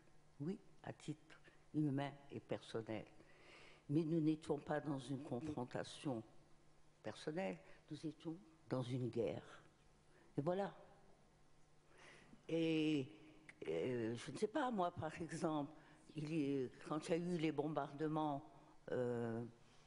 des Alliés dans la très belle ville de Dresde, ouais, j'imagine qu'il y a eu beaucoup de morts de personnes civiles qui vivaient à Dresde, qui se trouvaient à ce moment précis, à cet endroit précis, au moment où ces bombes tombées du ciel sont arrivées. Oui, humainement. Nous sommes des êtres humains, je comprends parfaitement, mais malheureusement, vous et nous étions pris dans une tourmente qui vous dépassait et qui me dépassait. Madame au premier rang, le micro, après on va arriver. Madame au premier rang, allez-y, une question rapide s'il vous plaît, parce que l'heure avance beaucoup. Oui, merci beaucoup de me donner la parole. Moi, ce que je voudrais dire, surtout à la salle, le thème qui nous réunit aujourd'hui, c'est la guerre d'Algérie. Même si on est solidaire de tous les peuples qui souffrent, qu'on ne nous vole pas le cinquantenaire de notre révolution. Il faut que ça soit clair, donc qu'on intervienne dans ce sens. Moi, par rapport à ce qu'a dit M. Lévy, c'est vrai, personne n'a le droit de mourir. Mais avançons, les gens sont morts dont vous parlez, mais nous, on est vivants. Nous sommes les Algériens de France, il y a 9e génération en France et ce sont les Algériens de France qui sont les plus grandes victimes de ce conflit. Madame Bitat, vous êtes l'enfant de la Révolution, vous êtes notre mère à nous toutes les femmes algériennes, vous êtes une référence pour nous. Donc, je vous prends au mot. Vous avez dit que vous aiderez toutes les... Parce que là, regardez, vendredi, on était avec M. Belkhadem. Moi, c'est vrai que c'est très dur en France de dire qu'on est du FLN. Je suis au comité central du FLN. Je l'assume. Quand un représentant d'un parti dans lequel on est, pour lequel on milite, ne prend même pas la peine de nous réunir, nous les militants, alors que Non, mais c'est un autre problème, madame. Ça ne nous concerne pas. Ça fait partie de cette... Faites brièvement, s'il vous plaît. Ça fait partie de ce cinquantenaire, attendez. Oui, non, mais c'est pas notre problème, ça. Attendez, dans cette guerre, la guerre d'Algérie, il y a eu le 17 octobre 61. S'il vous plaît, je prends encore une minute pour terminer. Non, madame, s'il vous plaît. S'il vous plaît, soyez brève maintenant. Le 17 octobre 61, il y a eu le cinquantenaire. Il n'y a eu aucune représentation. C'est comme si ces morts ne valaient rien. Donc, on a des questionnements, on veut des réponses. Comme a dit Staline, si on n'avance pas, on recule. Et là, on régresse. Merci, madame. Merci beaucoup. Monsieur avec la moustache, là. Monsieur avec la moustache. Monsieur avec la moustache au milieu. Allez-y. Une question, s'il vous plaît, une question. Oui, ça ne sera pas tout à fait une question, mais oui, c'est aussi une question de par son contenu. Moi, je crois qu'il y a une opposition radicale entre les deux. Il y a de côté le philosophe et de l'autre la femme politique, parce qu'elle est sénatrice et elle est membre donc d'un pouvoir. Elle participe de ce pouvoir. Et je pense que pour nous, citoyens français et algériens, le plus important, c'est de déconstruire des mythes. En France, on a commencé à le faire. Pour cela, je salue tous ceux qui y ont participé. Par contre, chez nous en Algérie, et je vous parle, et celui qui vous parle, madame, c'est mes parents qui ont reçu Laban et un maillot. Donc, à l'époque où la guerre n'était pas généralisée, en 56. En mars 56 exactement. Et le premier mythe qu'il faut déconstruire, c'est celui de cette unanimité du peuple algérien derrière le FLN, ce qui est faux. C'est vrai qu'il y avait une adhésion à l'idée d'indépendance, mais il n'y avait pas une adhésion totale à la guerre menée par le FLN. Parce que, je citerai aussi Melouza, je citerai d'autres massacres, mais là n'est pas mon intention. Vous auriez pu répondre tout à l'heure à propos des attentats d'Alger et de dire qu'il y a eu une tentative de médiation par Germaine Tillon pour demander l'arrêt des exécutions des condamnés à mort contre l'arrêt des attentats. Vous auriez pu dire que le premier attentat qui a ciblé des civils à Alger, ça a été la rue de Thèbes. Voilà. Donc, deuxième mythe à déconstruire, c'est celui des 1 500 000 martyrs. Faites le compte, madame. Moi, j'ai perdu des parents dans la guerre de libération. Ils étaient du côté du FLN, ils étaient au maquis. Je n'en tiens pas rigueur, et je n'en tire aucune haine vis-à-vis ni de l'armée française, ni des Français. Ce mythe, il faut le déconstruire aussi. Le Harbi, l'historien lui-même, reconnaît que les archives de l'ALN ne comptabilisent que 145 000, je crois, ou 137 000, je ne me rappelle pas du chiffre. Bon, ceci dit, expliquer aussi ce qui se passe aujourd'hui par l'indépendance et non pas par les conditions d'accession à l'indépendance serait faux. Voilà ce que je voulais dire et je vous remercie. Merci, monsieur. Un peu ici, mademoiselle. Mademoiselle à gauche, à ma gauche, allez-y. Bonjour, j'avais une question pour Dora Drip. Donc, je voulais savoir en quoi votre acte se différencie de la tuerie de Toulouse qui a été commise par Mohamed Merah, qui lui aussi se dit défendre une idéologie. Voilà. La tuerie de Toulouse, la comparaison avec la tuerie de Toulouse, je ne sais pas s'il faut répondre à cette question-là. Qui veut la parole? Madame, ici, au milieu. Madame. Une seconde. Allez-y. Oui, moi je voudrais m'adresser à monsieur le philosophe, donneur de leçons. J'ai vu avec quelle véhémence... S'il vous plaît, si je peux posez votre question. Monsieur Bernard-Henri Lévy, de quel droit vous, philosophe, avez fait l'apologie et avez été l'artisan de l'invasion de la Libye par la France? Réponse. Réponse d'abord à ma connaissance, je ne sais pas de quoi vous parlez, il n'y a pas eu d'invasion de la Libye, ni par la France, ni par aucun autre. Il n'y a pas eu d'invasion de la Libye.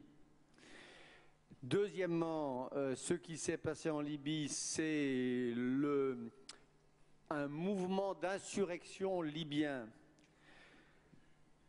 appartenant à la même famille que le mouvement d'insurrection algérien dont nous parlions tout à l'heure. Unanime et divisé, représentatif du peuple tout entier et pas tout à fait représentatif, qui a appelé la communauté internationale au secours pour arrêter un massacre, pour stopper une dictature qui durait depuis 40 ans et pour arrêter un massacre qui avait commencé de s'organiser et que l'on promettait massif. C'est ça qui s'est passé. S'il vous plaît, s'il vous plaît. Attendez. Mais laissez répondre. Mais attendez, mais vous poserez la question après, monsieur. On va vous répondre. Asseyez-vous, c'est moi qui donne la parole. Pas d'invasion. 2, un FLN libyen, il s'appelait pas FLN, il s'appelle CNT, qui, c'est son choix, c'est comme ça, a appelé au secours la communauté internationale parce que je suppose qu'il n'avait pas d'autre choix.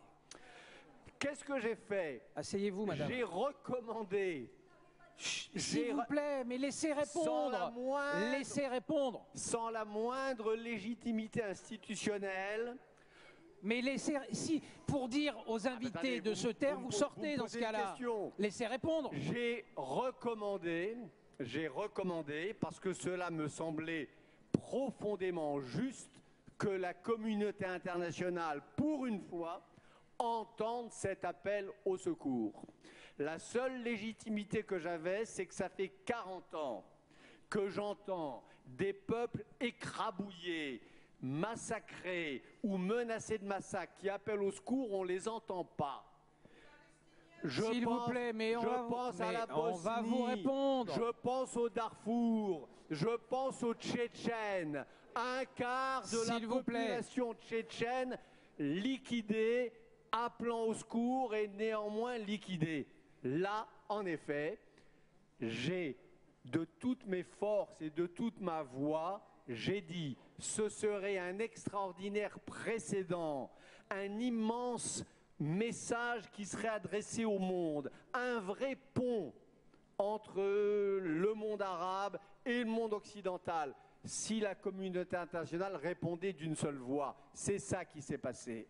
Il y a eu un appel du peuple libyen, relayé par une communauté régionale qui s'appelle la Ligue arabe. Lequel appel de la Ligue arabe a été entendu par la France et par quelques autres pays. Et je pense que c'est une très belle page, celle-là aussi, de notre histoire récente. Monsieur au deuxième rang, là, s'il vous plaît, micro. Monsieur au deuxième rang. Alors allez-y, monsieur. S'il vous plaît, une question. Hein.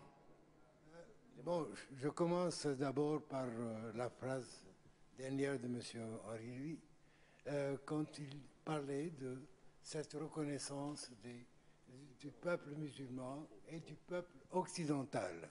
D'abord, je trouve que le fait que dire musulman au monde occidental, c'est déjà une prise de position. Alors, je sais que cette fusion, pendant la guerre, elle était dans notre cœur tous, si bien que le FLN a fait beaucoup d'années avant d'apparaître comme étant le sigle.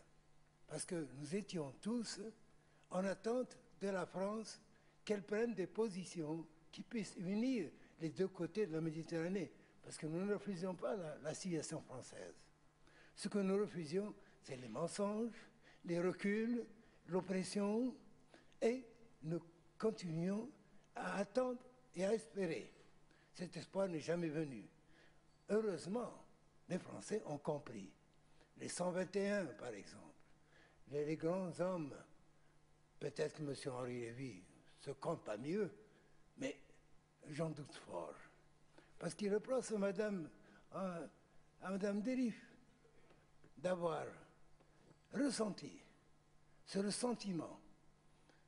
Mais comment pourrait-elle reconnaître dans un milk-bar qui est situé dans la région où se trouve tout le pouvoir, comment peut-elle distinguer le civil du militaire? Comment pourrait-elle reconnaître le tensionnaire de l'enfant? D'ailleurs, il n'y avait pas d'enfant. Mais il y avait quand même... L'ennemi, c'était son fief. Cette région... Moi, j'ai mis 4 ans pour pouvoir pénétrer dans ce café, le Milk Bar. 4 ans. Bon, je continue. Non, continue. Merci de votre témoignage, monsieur. Il était très intéressant. Je pose une question. Alors, rapidement, parce qu'il y a d'autres gens qui veulent la parole. Je pose une question seulement à monsieur Bernard. Alors, allez-y. Comment peut-il justifier, lui, français, de dire qu'il a fait ce qu'il a fait en Libye pour Israël? Alors qu'il nous explique cette relation qu'il existe entre lui, entre Français, lui et Israël. Troisième chose. Non, terminé. Pas de troisième chose. Terminé. Non, pas de troisième chose, monsieur. Non, on répond à votre question. On répond à votre question. Vous rendez le micro. La parole est à Bernard-Henri Lévy. Vous posez une question, on répond. Le seul problème, c'est que je n'ai pas bien compris la question. Le lien avec Israël. J'ai fait ce que j'ai fait en Libye pour le peuple libyen. Après, pour le peuple libyen. Après, je vous ai dit que tout à l'heure, en commençant, que je venais prendre la parole ici comme Français, mais comme Français attaché à l'Algérie. Eh bien, dans ces mois de la guerre de Libye, j'ai été, ce qui ne m'arrive pas souvent, fier de la France. Parce que cette France que vous avez attendue en vain, et non seulement vous l'avez attendue, mais elle s'est comportée de manière ignoble pendant les 8 années de guerre, pour la première fois, on l'a vu, la France, tendre la main à un peuple arabe insurgé, à un peuple arabe demandant sa liberté. Donc, j'ai été fier de la France. En revanche, je n'ai pas été fier de l'Algérie pendant l'année 2011. Parce que cette même Algérie qui a écrit cette si belle page d'histoire dont je parlais tout à l'heure à Zoradrif, je trouve qu'il n'était pas à la hauteur de son histoire et de sa légende de jouer jusqu'au bout la carte des dictateurs, des tortionnaires, des oppresseurs, c'est-à-dire du régime Kadhafi. Donc dans ces deux identités dont je vous parlais en commençant, il y en a une en moi qui a été comblée. J'étais content d'être français et c'est vrai que j'ai trouvé que l'Algérie était du mauvais côté et que ce n'était pas la plus belle manière d'honorer le serment et d'honorer les engagements pris en 1962, une fois l'Algérie libérée de la tutelle horrible du colonialisme. Vous voulez répondre, Zoradrif? Écoutez, Zoradrif a la parole. C'est Zoradrif qui a la parole. Et puisque nous parlons en toute franchise... mais ça, c'est pas très intéressant, ça. La parole est à Zoradrif, c'est plus important que vos bêtises, madame. La parole est à Zoradrif. Allez-y. D'échanger en toute franchise. Je vais vous dire, monsieur Bernard-Henri Lévy, en tout cas ce que nos peuples pensent. J'en avais parlé avec un des organisateurs. Quoi, nos peuples, d'abord. Nos peuples, c'est quoi? De nos peuples, je parle de. C'est qui nos? Mais soyez précis. En tout cas, au moins de mon peuple, des peuples de la région. J'avais souligné avec un des deux organisateurs, quand il avait à l'époque proposé un thème, j'avais expliqué que moi, les problèmes des révolutions arabes et printemps arabes ne m'étaient pas étrangers, certes, mais que je ne me sentais pas à même d'en discuter, parce que d'abord, moi j'étais maghrébine, j'avais une autre culture, un autre vécu, une autre histoire, et qu'au fond je connaissais ma société, je ne connaissais pas aussi bien les sociétés arabes. Et je lui avais dit, au fond, le grand problème dans les rapports de Occident et pays du Sud, c'est que l'Occident a toujours fonctionné sur des schémas. Et des schémas et des visions sur notre société. Nous étions ceci, nous étions cela. Souvent très loin des réalités. Alors ce que je voulais vous dire, monsieur Henri Lévy, ce que nous pensons, moi je vous croirai. Je vous croirai quand vous déciderez aussi d'aller aider les peuples de Bahreïn. Je vous croirai quand vous élèverez la voix contre ce qui se passe dans des pays comme l'Arabie saoudite. Je vous croirai, monsieur Henri Lévy, quand vous cesserez de vouloir nous faire admettre que le Qatar s'est brusquement transformé en porteur de liberté, de libération et de respect des pays. Peut-être n'avons-nous pas tous les éléments et que nous jugeons à partir de ce que nous avons et des lectures que nous faisons.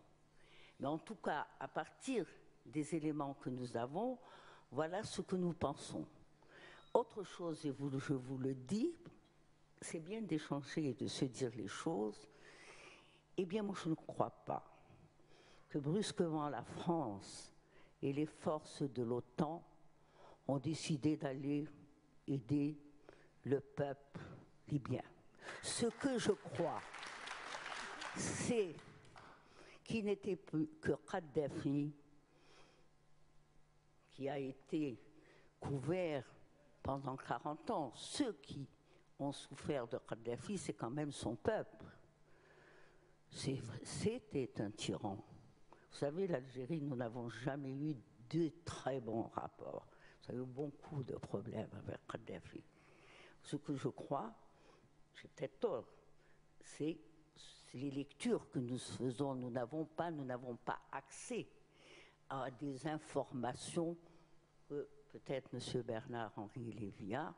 Moi, ce que nous croyons, c'est que l'OTAN a décidé d'intervenir parce que le pouvoir de Kadhafi ne répondait plus à ses intérêts et qu'il fallait faire tomber le régime de Kadhafi. La réponse de Bernard-Henri Lévy, et malheureusement on est obligé d'arrêter rapidement. La réponse de Bernard-Henri Lévy. Il y a deux questions. Il y a deux questions. Il y en a une qui me concerne et une qui concerne l'OTAN. Alors, je ne vous donnerai pas le même type de réponse à l'une et à l'autre. En ce qui me concerne, madame, là c'est bien qu'on se parle parce que, en effet, vous êtes juste mal informée. Non, attendez, j'ai beaucoup plus souvent dans ma vie parlé de l'Arabie Saoudite que du Qatar. Et non seulement beaucoup plus souvent, mais je ne crois pas m'être jamais exprimé sur le Qatar. Je ne crois pas m'être jamais exprimé sur le Qatar. Jamais. Je réfléchis en vous répondant. Vous ne trouverez pas un article de moi, une déclaration où je donne mon avis sur le Qatar et la démocratie. Bien. En revanche, sur l'Arabie Saoudite, je me suis exprimé souvent et depuis très longtemps. Et sur l'horreur que m'inspirent par exemple certaines pratiques judiciaires en Arabie Saoudite, là vous trouverez, si vous preniez la peine, mais ça ne vaut pas la peine, surtout qu'en plus c'est réglé, vous trouveriez des dizaines et des dizaines de textes. Donc là-dessus, vous êtes mal renseigné, alors que vous me croyez ou pas, c'est une autre affaire, mais si c'est ça la seule raison qui fait que vous ne me croyez pas, oubliez-la, parce que j'ai pas d'avis sur le Qatar, honnêtement, je ne connais pas, je n'y suis jamais allé. En revanche, j'ai un avis sur l'Arabie Saoudite. Comme j'ai un avis, la question, j'ai entendu que ça fusait de manière pavlovienne et assez débile ici ou là. Comme j'ai un avis sur, bah oui, débile, sur la question palestinienne. J'ai un avis que j'exprime depuis 40 ans avec une régularité et une constance absolue. Je suis favorable depuis mon premier voyage dans la région en 1967 à la création d'un État palestinien. Et pas un État palestinien croupion, pas un État palestinien à moitié. Je suis favorable à un État palestinien souverain. Voilà, ça je n'ai jamais changé sur ce point. Je n'ai pas évolué, je n'ai pas compris sous la pression de l'histoire, je ne m'y suis pas résigné, j'y crois depuis toujours. À la fois parce que je crois que c'est le droit et que c'est la justice, et parce que je crois aussi que c'est l'intérêt d'Israël avec qui j'ai un lien personnel très fort. Pour ces deux raisons-là, parce que c'est juste et légitime et parce que c'est le bien d'Israël et qu'Israël ne pourra vivre en paix qu'avec un État palestinien en paix, je suis sur ce point extrêmement clair, extrêmement ferme et depuis toujours. Maintenant, l'OTAN.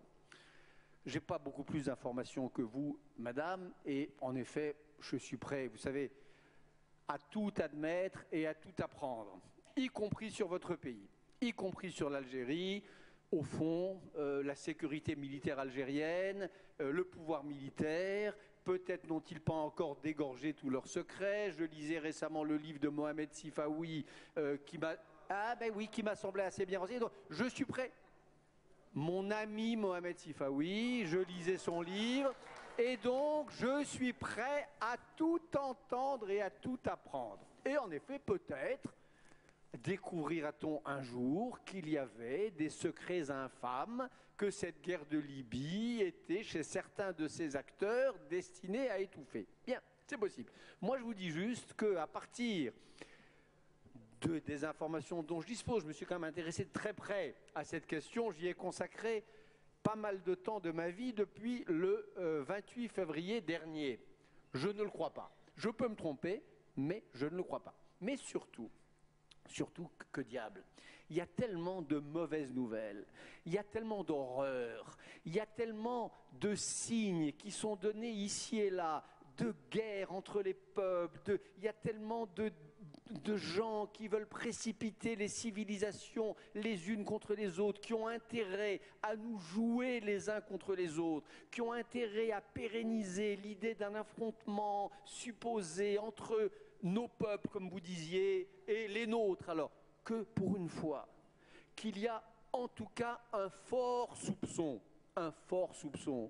qu'il y a des dirigeants occidentaux qui ont juste voulu ne pas avoir sur la conscience une non-assistance à peuple en danger, qui ont juste, à partir des éléments d'information qu'ils avaient, pensé qu'il y avait un massacre d'immense ampleur qui se préparait à Benghazi, pourquoi ne pas les croire? Pourquoi s'installer dans une théorie du complot et le pétrole par-ci et les contrats par-là? Pourquoi, pour une fois, ne pas essayer, sous bénéfice d'inventaire, d'admettre que l'histoire est peut-être tragique, mais que parfois aussi elle réserve des bonnes surprises, et qu'il peut y avoir aussi, dans les pays occidentaux, aussi en Europe, des hommes avec lesquels on peut ne pas être d'accord, et qui peuvent avoir des sursauts de conscience. Moi, je n'ai pas voté Nicolas Sarkozy en 2007. Je ne voterai pas pour lui en 2012. Mais je pense... Non, attendez, applaudissez, c'est pas ça, ça n'a aucun intérêt ce que je viens de vous dire là. Ce que je vais vous dire maintenant a beaucoup plus d'intérêt. Je pense que dans l'affaire libyenne, cet homme, quoi qu'on en puisse penser par ailleurs, je crois que pour des raisons très obscures, qui tiennent à son histoire, à ses contradictions, j'en sais rien, je crois qu'il a eu un sursaut de conscience. J'étais il y a quelques jours avec David Cameron, que je suis allé interviewer sur cette affaire, sur les raisons pour lesquelles il a rejoint la France dans cette opération de soutien et de sauvetage des civils libyens. Il m'a répondu, et là aussi, j'ai senti, ils ont fait assez d'horreur les Anglais dans leur histoire. Reconnaissons pour une fois, en tout cas moi je le reconnais, j'ai senti dans le ton qu'il avait pour me répondre un accès de sincérité, un accent de vérité dont j'ai décidé de le prendre pour ce qu'il était. Je voudrais donc que les complots, les raisons obscures, il y en a tellement. Essayons pour l'instant, jusqu'à plus en plus, vous ne dites que vous n'avez pas les informations, moi non plus, je n'ai pas d'informations qui disent le contraire. Essayons d'admettre, pour une fois, que le pire n'est pas toujours au rendez-vous de nos vies. Alors je voulais remercier, il est 13h15, 13h20, je voulais remercier Zoradrive, Bernard-Henri Lévy, appeler Max Armanet et Benjamin Stora pour la conclusion rapide. Et je vous remercie vraiment de tout cœur. Je crois que c'était un moment très important. Je crois que vous avez dit des choses très importantes et qui feront date. Je vous remercie. Max Armanet, Benjamin Stora.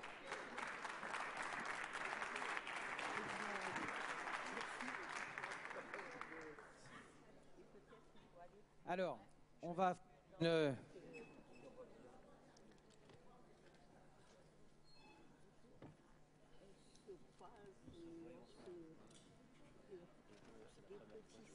Absolument. J'espère qu'on aura peut-être l'occasion de se parler volontiers, avec joie. Avec joie. Non, mais je vous le dis. Nicolas, tu amènes nos deux invités.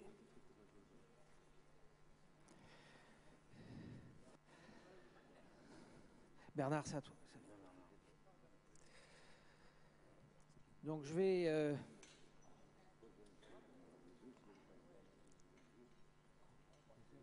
Il est monté, que je te dise. Non, laisse. Donc je vais passer le micro à Max Armanet, qui va animer cette dernière séance. Au nom, est-ce que Chérif est là? Chérif, viens me voir 2 minutes. Asseyez-vous, monsieur le ministre, asseyez-vous. Max, assieds-toi. Je voudrais vous dire 2 mots avant de vous quitter avec mon ami Chérif Raïski, le patron du Khabar. Je crois que nous avons vécu des moments importants, des moments intenses. C'est une première dans une ville compliquée. On a choisi Marseille précisément parce que c'est une ville compliquée. On continuera avec Chérif. Ce n'est qu'une première édition. Il y aura une seconde édition, sans doute à Alger, et nous allons commencer à travailler là-dessus dès la semaine prochaine. Je vous remercie du fond du cœur et je lui passe la parole. Bonsoir. Merci Maurice. Max aussi, merci.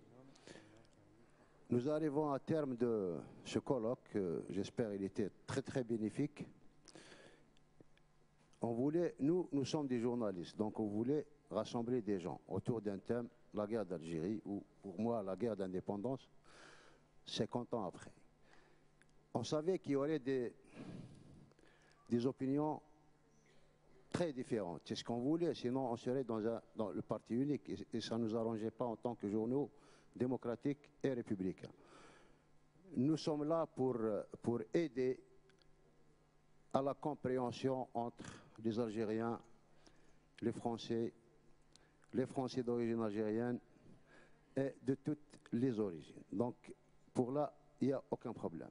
Nous avons tenté cette expérience, cette première expérience, à l'occasion du cinquantenaire de l'indépendance de l'Algérie, et nous espérons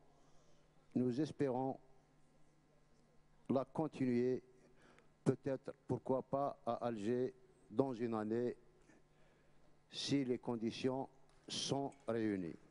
Nous voulons que, c'est pour la première fois que des Algériens et des Français, des pieds noirs aussi qui sont là, qui étaient contents de retrouver à peu près le thème, des Français d'origine algérienne, des Algériens qui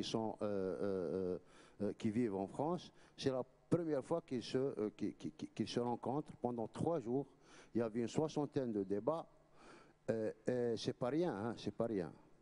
Parce que j'ai entendu dire ce matin une femme qui était dans l'autre conférence, pourquoi ils ont fait ce colloque.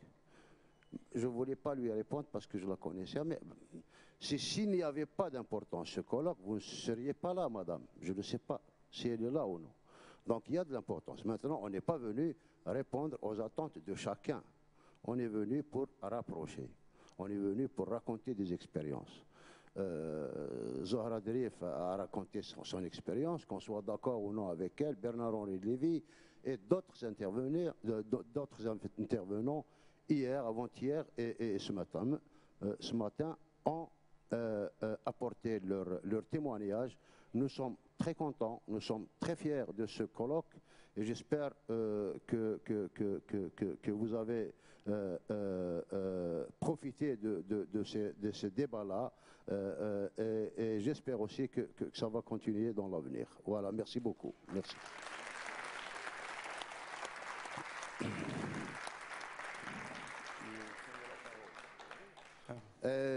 Avant de terminer, je crois que M. Sid Ahmed Ghazali veut prendre la parole. C'est les organisateurs là. Oui. Merci à vous tous d'avoir participé à cette assemblée. Ce qui se passe ici, c'est un temps de rencontre citoyenne.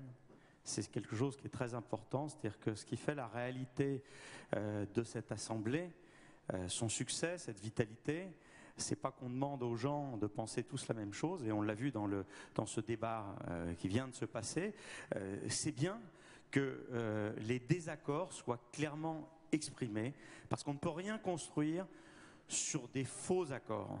Ça, c'est quelque chose de très important. C'est pour ça que nous, médias, qui donnons la parole à des gens qui ne pensent pas la même chose, se me disent que ne sont pas capables de faire les gouvernements, nous, médias, nous, sociétés civiles, on va le faire. Et que le succès de cette première rencontre depuis 50 ans, c'est la première fois que des gens qui ont vraiment des vécus, des expériences, des douleurs aussi différentes, tout d'un coup se rencontrent, s'entendent, pas forcément pour être d'accord avec ce que dit le point de vue adverse, mais pour l'entendre déjà. Et effectivement, on a eu beaucoup de rencontres avec vous, avec des discussions, et on s'est dit, cette dynamique, il faut la continuer. Donc, ensemble, on va essayer de construire un rendez-vous méditerranéen régulier, voilà, où toutes les sensibilités pourront s'exposer. Ce qui vient de se passer, c'est important que ce soit effectivement dans cette ville de Marseille. On aurait peut-être pu trouver des villes pour l'organisation plus facile, mais je pense que c'était important que ce soit là. Et ce qu'il faut dire, c'est que ce qu'on a vécu, nous, journalistes, nous, organisateurs, ce que nous a apporté le peuple marseillais dans sa diversité, c'est quelque chose vraiment qui nous a conforté de dire, mais vraiment, cette première expérience, c'était formidable que c'est lieu à Marseille. À vous tous, merci. Voilà. Alors, il y a un certain nombre d'acteurs qui ont permis ce succès. Déjà, on est dans le théâtre de la Criée. Et pour nous, on a cette conviction, ça a été dit par des acteurs et d'autres, que la politique, c'est un acte culturel. Voilà. La politique qui serait déconnectée de la culture Ce n'est plus de la politique, c'est de l'idéologie, une idéologie aseptisée qui nous amène au pire. Donc, dans un lieu de culture, le théâtre de la Criée, et il faut remercier Macha Makayev, ses équipes, et en particulier Yves Jacalone et Hélène Courreau, qui pendant ces longs mois de préparation ont permis que les choses soient fluides, que les gens rentrent, sortent, les billets, toutes de choses très compliquées. Également, les autres partenaires médias, donc on a dit qu'El Rabar et Marianne vraiment étaient au cœur de cette construction, France Inter, France Bleu qui a donné un écho, la Provence, les écoles de journalistes, LCM, la chaîne RCS, tous ces débats, vous les retrouverez sur cette chaîne, tous les médias qui se sont trouvés concernés, donc El Watan, Omer Belouchet qui a participé à ces débats, tous ces partenaires et les écoles de journalistes, c'était très important que des étudiants de Marseille viennent et soient des acteurs de cette assemblée qui s'est tenue pendant 3 jours ici. Ça, c'est formidable. Les moyens logistiques, ça c'est également très important. C'est le Conseil général des Bouches-du-Rhône qui nous a dit il y a, je ne sais pas, 8 mois, Banco, c'est important que les Français et les Algériens arrivent à dialoguer, donc dans un schéma paritaire, dans tous les débats. Voilà, il y avait les 2 rives de la Méditerranée qui étaient représentées, c'était vraiment en ligne, donc c'était une logistique extrêmement importante, extrêmement lourde. Le Conseil général, depuis 8 mois, nous accompagne avec un code très clair, c'est-à-dire que la ligne éditoriale, c'était nous. Voilà, aucune interférence, c'était très clair. En plus, on est dans une campagne présidentielle, donc pour nous, c'était très important. Et donc, je veux remercier les équipes du Conseil général. À l'origine, c'est Jean-Noël Guérini, qui a été d'une discrétion absolue, et je veux le remercier parce que si, avec constance, ces moyens n'avaient pas été accordés, cette manifestation n'aurait pas pu se tenir.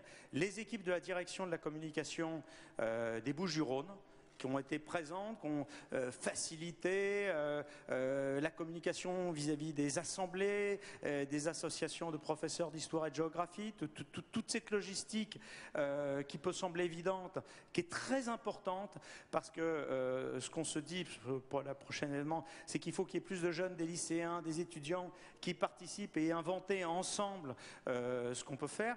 Donc ces équipes-là, Gillière, Godin, Nicole Politique était là, et puis tous les autres dont j'oublie les noms et que je veux remercier parce qu'à une place humble, ils ont permis le succès de cette manifestation. Et puis là maintenant, Benjamin Stora, dans la conception, quand on s'est rencontrés, alors bon, ça fait longtemps qu'on se connaît, puisque presque même quand on était étudiant, voilà, on a pu se croiser, et qu'on s'est dit, voilà, personne ne l'a jamais fait, ce qu'on a vécu ensemble.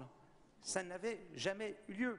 Et des paroles institutionnelles, très bien, à droite, à gauche, mais faire que les citoyens puissent intervenir comme ça s'est passé dans cette séance et dire des paroles pas simples, des paroles d'émotion, des paroles de raison, tout ça se croise et qu'on entende, et que ça va cheminer.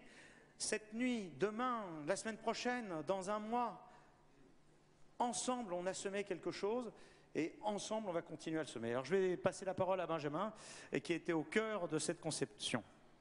Merci beaucoup, Max, et merci beaucoup, Chérif.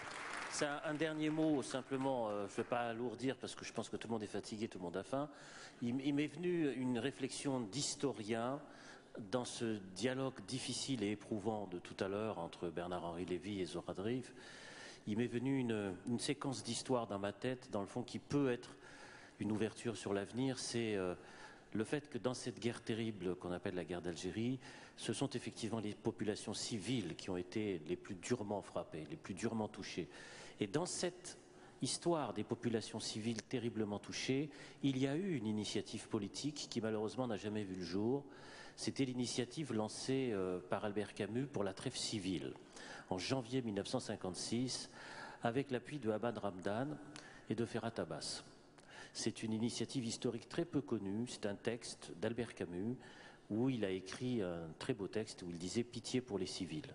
C'est-à-dire d'essayer de faire en sorte que dans cette guerre, les civils soient épargnés. Et Ferhat Abbas est venu dans cette réunion à Alger prendre la parole alors qu'il était déjà en contact avec le FLN pour essayer de trouver les voies, les moyens, les passerelles d'un accord politique permettant d'épargner les civils dans cette guerre.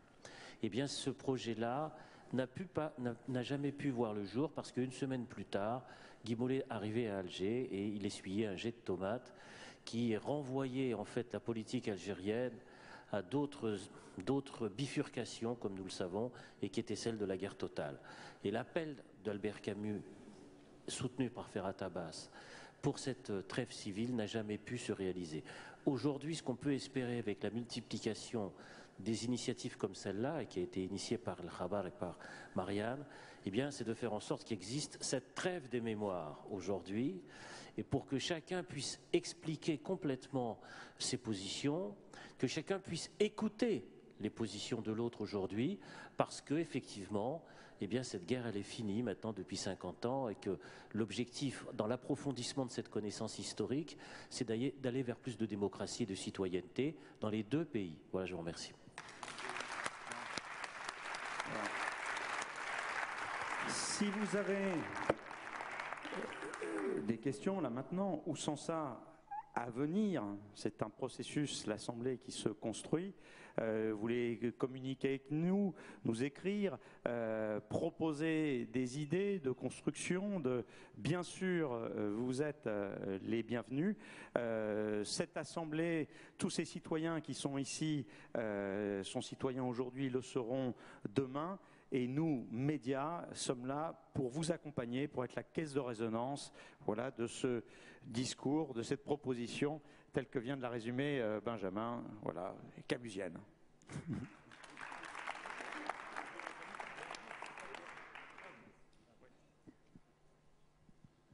Un mot de remerciement sincère à toute l'équipe de Marianne et l'équipe d'Al Khabar.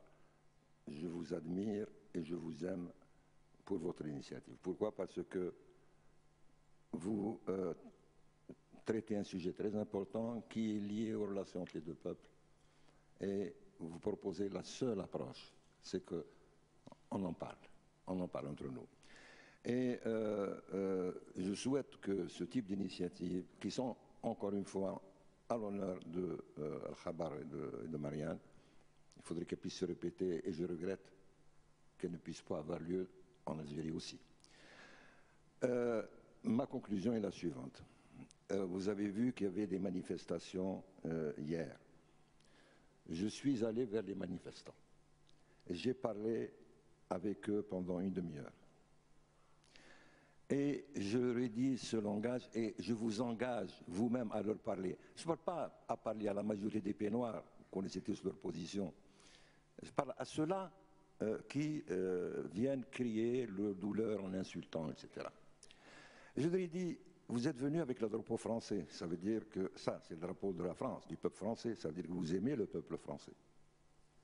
Ils nous ont dit oui, donc vous aimez la France. Et vous dites que vous aimez l'Algérie, donc vous aimez le peuple algérien. Ils m'ont dit oui. Alors, je dis, ce qui se passe dans cette salle, on est en train de parler des relations et de l'avenir, des relations entre le peuple algérien et le peuple français. Pourquoi vous insultez? Est-ce que vous aimez Jeanne d'Arc? Est-ce que vous insultez Jeanne d'Arc? Pas du tout. Et pourquoi vous insultez notre Jeanne d'Arc à nous? Nos Jeanne d'Arc à nous. Elle s'appelle Zahra Drif, elle s'appelle Jamila Bouhiret, elle s'appelle Jamila Boupacha. Nous aussi, nous avons le droit à des Jeanne d'Arc et à un drapeau. Alors j'ai dit, la prochaine fois, vous serez plus crédibles. Venez manifester avec le drapeau algérien et le drapeau français. Et je crois que c'est le langage qu'il faut le tenir. Merci. Merci. Et donc, ensemble, à l'année prochaine.